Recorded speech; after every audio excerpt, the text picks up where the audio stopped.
So for this tutorial, I'm going to be showing you how to do the loop stitch.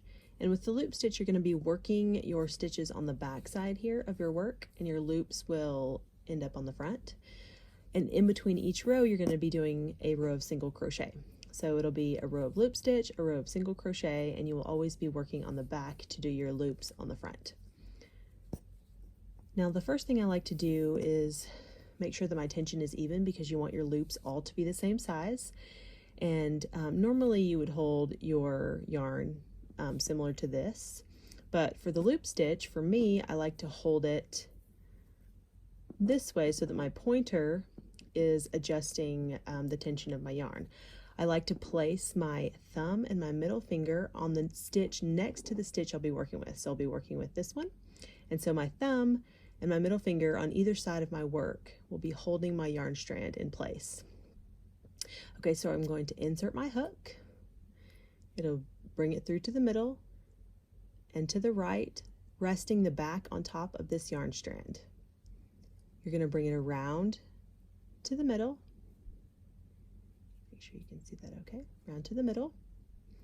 And then you're going to bring it on top of this front yarn strand and around again, forming your loop. So your loop will be around your pointer finger.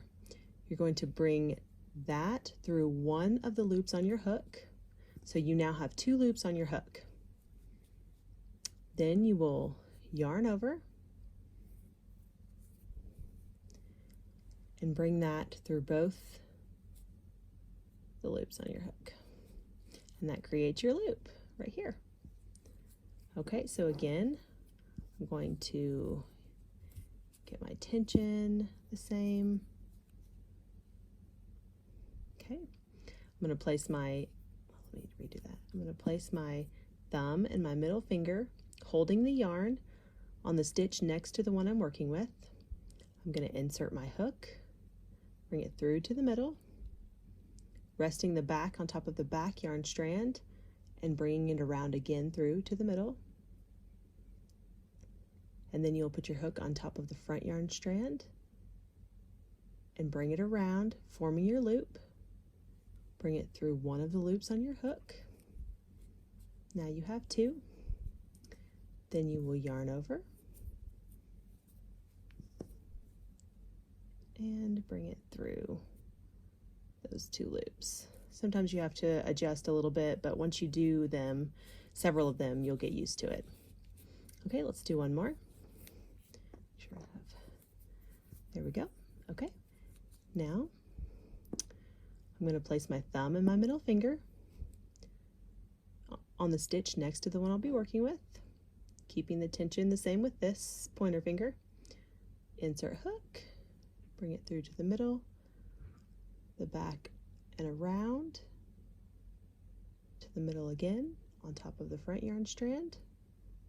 Bring it around, forming your loop. Bring it through a loop on your hook, yarn over, and bring it through those two loops.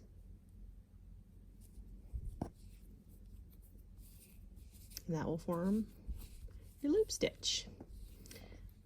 Sometimes you have to give your loops a little bit of a tug to make sure they're all even and uniform.